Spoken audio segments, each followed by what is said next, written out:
Ya, pemirsa, Bali sebagai daerah pariwisata harus mengutamakan keamanan dan kenyamanan.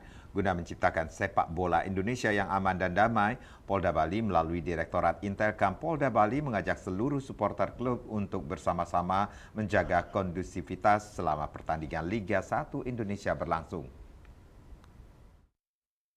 Pada saat tersebut, Polda Bali yang diwakili oleh Kasubdit 3 Dit Intelkam Polda Bali, AKBP Gede Dartiasa Esos MH melaksanakan silaturahmi dengan supporter klub yang ada di Bali. Dalam sambutannya, pihaknya mengajak seluruh supporter untuk berkomitmen menjaga kondusivitas selama berlangsungnya Liga 1 Indonesia. Menurutnya, Bali sebagai daerah pariwisata harus mengutamakan keamanan dan kenyamanan. Apabila keamanan ini sudah tercoreng, maka akan berdampak buruk terhadap Pulau Bali ke depannya.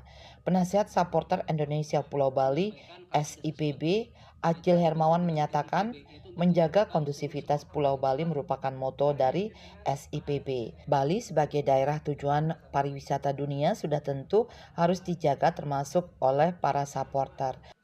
Dari SIPB untuk menjaga kondusivitas di Bali itu emang dari awal jadi bahasanya itu untuk udah jadi moto kami ya, karena kami tinggal di Bali, hidup di Bali, dan mencari nafkah di Bali. Setidaknya kami harus berkontribusi ke Bali juga, terutama di bidang supporter harus tetap mengedepankan kedamaian, kondisivitas Bali harus tetap terjaga, karena Bali salah satunya pariwisata dunia yang notabene-nya kalau seumpama ada hal-hal yang kurang baik terinformasikan ke sana, maka pariwisata kita bakal hilang. Nah, salah satunya untuk kami dari supporter ini untuk tetap menjaga kondusivitas Bali supaya tetap Bali menjadi aman dari bidang dari hal supporter. Itu aja sih.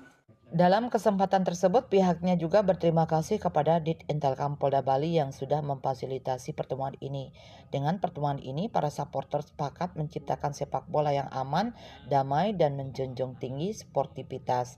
Dalam silaturahmi ini turut dihadiri supporter Brigas Bali, Bonek Bali, Arema Dewata, Viking Bali, Jack Bali, Persit Kediri, Persis Solo, PSIS Semarang, serta supporter Indonesia Pulau Bali.